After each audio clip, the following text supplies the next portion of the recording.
Budget ಅಲ್ಲಿ 7ನೇ ವೇತನ ಆಯೋಗ ಜಾರಿ ಆಗದಂತ ಹಿನ್ನೆಲೆಯಲ್ಲಿ ರಾಜ್ಯ ಸರ್ಕಾರದ ವಿರುದ್ಧ ಹೋರಾಟಕ್ಕೆ ನೌಕರರು ಸಿದ್ಧತೆಯನ್ನ ಮಾಡಿಕೊಳ್ಳುತ್ತಿದ್ದಾರೆ ಅನ್ನೋ ಮಾಹಿತಿ ಲಭ್ಯವಾಗಿದೆ. ಫೆಬ್ರವರಿ 21ನೇ ತಾರೀಕು ರಾಜ್ಯ ಸರ್ಕಾರಿ ನೌಕರರು ಮಹತ್ವದ ಸಭೆಯನ್ನ ನಡೆಸುತ್ತಾರೆ. ಸಭೆಯಲ್ಲಿ ತಮ್ಮ ನಿಲುವೇನು, ಮುಂದೆ ತಾವೇನ್ ಮಾಡಬೇಕು, ಯಾವ ತರ ಹೋರಾಟವನ್ನ ಮಾಡಬೇಕು, ಸೊ ಈ ಬಗ್ಗೆ ಚರ್ಚೆಯನ್ನ ನಡೆಸುತ್ತಾರೆ. ಆದರೆ ನೌಕರರ ಸಮಾಧಾನ ಪಡಿಸುವಂತ ಕೆಲಸವನ್ನ ಸಿಎಂ ಮಾಡಿದಾರಂತೆ. ಸುಧಾಕರ್ ನೇತೃತ್ವದ ಸಮಿತಿ ವರದಿ ಕೊಟ್ಟ ನಂತರ ಈಗ ನಿಮ್ಮ ಬೇಡಿಕೆ ಏನಿದೆ, ಸೊ ಅದನ್ನ ನಾವು ಜಾರಿ ತರ್ತೀವಿ, ಈಡೇರಿಸ್ತೀವಿ ಅಂತ ಹೇಳ್ತಾ ಇದ್ದಾರಂತೆ. ಆದರೆ ಸಿಎಂ ಮಾತಿಗೆ ಒಪ್ಪದಿರುವಂತ ಸರ್ಕಾರಿ ನೌಕರರು ಇದೇ 21ನೇ ತಾರೀಕು ಸಭೆ ಕರೆದು ಮುಂದಿನ ತೀರ್ಮಾನವನ್ನ ಕೈಗೊಳ್ತಾರೆ ಅಂತ ಒಂದು ಇನ್ಫಾರ್ಮೇಶನ್ ಸಿಕ್ಕಿದೆ.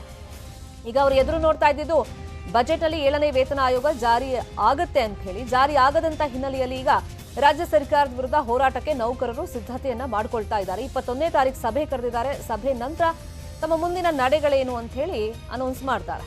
ಆದ್ರೆ ಇನ್ನೊಂದು ಕಡೆ ಸಿಎಂ ನೌಕರರನ್ನ ಸಮಾಧಾನ ಪಡಿಸುವಂತ ಕೆಲಸವನ್ನ ಅಂದ್ರೆ ಆ ಪ್ರಯತ್ನವನ್ನ ನಡೆಸ್ತಾ ಇದ್ದಾರೆ. ಸುಧಾಕರ್ ನೇತೃತ್ವದ ಸಮಿತಿ ವರದಿ ಕೊಡುತ್ತೆ. ಆ ವರದಿ ಕೊಟ್ಟ ನಂತರ ಈಗ ನಾವು ನೀವೇನ್ ಡಿಮ್ಯಾಂಡ್ ಇಡ್ತಾ ಇದ್ದೀರಾ, 7ನೇ ವೇತನ ಆಯೋಗ ಜಾರಿ ಆಗಬೇಕು ಅಂತ ಹೇಳಿ, ಅದನ್ನ ಈಡೇರಿಸ್ತೀವಿ ಅಂತ ಭರವಸೆಯನ್ನ ಕೊಟ್ಟಿದ್ದಾರೆ. ಆದ್ರೆ ನೌಕರರು ಇದರಿಂದ ಸಮಾಧಾನ ಆಗಿಲ್ಲ.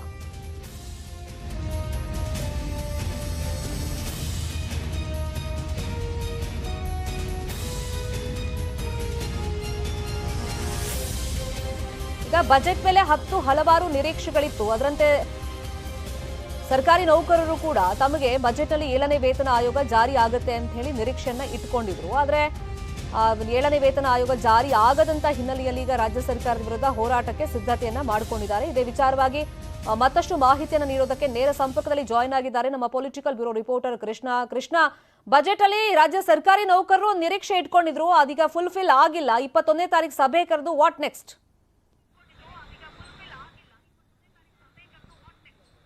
ಖಂಡಿತವಾಗ್ಲೂ ಶರ್ಮಿತಾ, ಈಗಾಗಲೇ ಮುಖ್ಯಮಂತ್ರಿಗಳು ಎಲ್ಲಾ ಸಮುದಾಯವನ್ನ, ಎಲ್ಲ ವರ್ಗವನ್ನ ಒಂದು ರೀತಿ ವಿಶ್ವಾಸಕ್ಕೆ ತೆಗೆದುಕೊಳ್ಳುವಂತ ಒಂದು ಕೆಲಸವನ್ನ ಮಾಡಿದ್ದಾರೆ. ಆದ್ರೆ ಎಲ್ಲೊಂದು ಕಡೆ ಸರ್ಕಾರಿ ನೌಕರರನ್ನ ನಿರ್ಲಕ್ಷ್ಯವನ್ನ ಮಾಡಿದ್ದಾರೆ. ಅದೇ ಒಂದು ಕಾರಣಕ್ಕೋಸ್ಕರವಾಗಿ ಈಗ ಸರ್ಕಾರಕ್ಕೆ, ಅದರಲ್ಲೂ ಮುಖ್ಯವಾಗಿ ಬಿಜೆಪಿಗೆ ಬರ್ತಕ್ಕಂಥ ದಿನಗಳಲ್ಲಿ ಚುನಾವಣೆಗೆ ಏನು ಸರ್ಕಾರಿ ನೌಕರರ ಬಿಸಿ ತಟ್ಟುತ್ತಾ ಅನ್ನುವಂಥ ಚರ್ಚೆ ಈಗ ದೊಡ್ಡ ಮಟ್ಟದಲ್ಲಿ ಚರ್ಚೆ ಆಗ್ತಾ ಇರುವಂತದ್ದು. ಯಾಕಂದ್ರೆ ನಿನ್ನೆ ರಾಜ್ಯ ಬಜೆಟ್ ಮಂಡನೆ ವೇಳೆ ಸರ್ಕಾರಿ ನೌಕರರಿಗೆ 7ನೇ ವೇತನ ಆಯೋಗಕ್ಕೆ ಸಂಬಂಧಪಟ್ಟಂತೆ ಮುಖ್ಯಮಂತ್ರಿಗಳು ಘೋಷಣೆ ಮಾಡ್ತಾರೆ ಅನ್ನೋ ಒಂದು ನಿರೀಕ್ಷೆಯಲ್ಲಿ ಸಾಕಷ್ಟು ಆಸೆಯನ್ನ ಇಟ್ಕೊಂಡಿದ್ರು.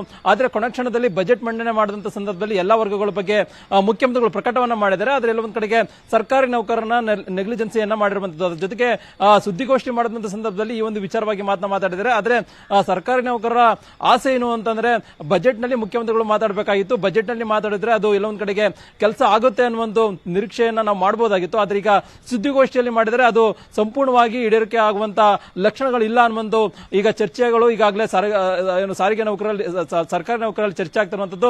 ಯಾವಾಗ ಮುಖ್ಯಮಂತ್ರಿಗಳು ಬಜೆಟ್ ನಲ್ಲಿ ಪ್ರಕಟವನ್ನ ಮಾಡಿಲ್ಲ, ಅದಾದ ಬಳಿಕವಾಗಿ ಸೋಷಿಯಲ್ ಮೀಡಿಯಾದಲ್ಲಿ ದೊಡ್ಡ ಮಟ್ಟದಲ್ಲಿ ಈಗಾಗಲೇ ವ್ಯಾಪಕವಾಗಿ ಆಕ್ರೋಶ ವ್ಯಕ್ತವಾಗ್ತಿರುವಂತದ್ದು. ಮತ್ತೆ ಬರ್ತಕ್ಕಂಥ ಚುನಾವಣೆ ಸಂದರ್ಭದಲ್ಲಿ ಯಾವ ರೀತಿಯಾಗಿ ತಮ್ಮ ನಿಲುವು ಇರಬೇಕು ಅನ್ನೋದ್ರ ಬಗ್ಗೆ ಕೂಡ ಈಗಾಗಲೇ ಜಾಗೃತಿ ಮೂಡಿಸುವಂತ ಒಂದು ಕೆಲಸವನ್ನು ಕೂಡ ಸರ್ಕಾರಿ ನೌಕರರು ಮಾಡ್ತಾ ಇರುವಂತದ್ದು.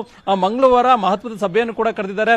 ಆ ಒಂದು ಸಭೆಯಲ್ಲಿ ತಮ್ಮ ಮುಂದಿನ ನಿಲುವು ಏನಿರಬೇಕು ಅನ್ನೋದ್ರ ಬಗ್ಗೆ ಕೂಡ ಚರ್ಚೆಯನ್ನ ಮಾಡೋದ್ರ ಮುಖಾಂತರವಾಗಿ ರಾಜ್ಯ ಸರ್ಕಾರದ ವಿರುದ್ಧವಾಗಿ ಹೋರಾಟ ರೂಪಿಸುವಂತ ನಿಟ್ಟಿನಲ್ಲಿ ಒಂದು ಮಹತ್ವದ ತೀರ್ಮಾನವನ್ನು ಕೈಗೊಳ್ಳೋದಕ್ಕೂ ಕೂಡ ಮುಂದಾಗಿರುವಂತದ್ದು. ಈಗಾಗಲೇ ಸರ್ಕಾರಿ ನೌಕರರು ರಾಜ್ಯ ಸರ್ಕಾರದ ನಿಲುವನ್ನ ಖಂಡಿಸಿದ್ದಾರೆ. ಹೀಗಾಗಿ ಬರ್ತಕ್ಕಂಥ ದಿನಗಳಲ್ಲಿ ಈ ಒಂದು ಬೇಡಿಕೆಯನ್ನು ಈಡೇರಿಸಬೇಕು ಅನ್ನೋ ಮನವಿಯನ್ನು ಕೂಡ ಮಾಡಿದ್ದಾರೆ. ಆದ್ರೆ ಸದ್ಯಕ್ಕೆ ಮುಖ್ಯಮಂತ್ರಿಗಳು ಸುದ್ದಿಗೋಷ್ಠಿ ಮುಖಾಂತರವಾಗಿ ಏನು ಅಸಮಾಧಾನಗೊಂಡಿದ್ರು ಸರ್ಕಾರಿ ನೌಕರ, ಅವ್ರನ್ನ ಸಮಾಧಾನ ಪಡಿಸುವಂತ ಒಂದು ಕೆಲಸವನ್ನ, ಅಂದ್ರೆ ಆದಷ್ಟು ಬೇಗ ಈ ವರ್ಷದಲ್ಲೇ ವೇತನ ಆಯೋಗವನ್ನ ಜಾರಿ ಮಾಡುವಂತ ಒಂದು ಕೆಲಸವನ್ನ ಮಾಡ್ತೇನೆ ಅನ್ನೋ ಮಾತನ್ನ ಬರೀ ಹೆಸರಿಗಷ್ಟೇ ಹೇಳಿದ್ದಾರೆ. ಅದನ್ನು ಜಾರಿ ಮಾಡುವಂತ ಒಂದು ಕೆಲಸವನ್ನ ಮಾಡಿಲ್ಲ. ಹೀಗಾಗಿ ಈ ಒಂದು ಬೆಳವಣಿಗೆ ಬರ್ತಕ್ಕಂಥ ದಿನಗಳಲ್ಲಿ, ಅಂದ್ರೆ ಬರುವಂತ ವಿಧಾನಸಭಾ ಚುನಾವಣೆಗೆ ರಾಜ್ಯ ಬಿಜೆಪಿ ಮೇಲೆ ಎಫೆಕ್ಟ್ ಆಗುತ್ತೆ ಅನ್ನೋದು ಕೂಡ ಸಾಕಷ್ಟು ಚರ್ಚೆ ಆಗ್ತಾ ಇರುವಂತದ್ದು. ಶರ್ಮಿತಾ, ಥ್ಯಾಂಕ್ ಯು ಕೃಷ್ಣ ಈ ಕ್ಷಣದ ಅಪ್ಡೇಟ್ಸ್ಗೆ.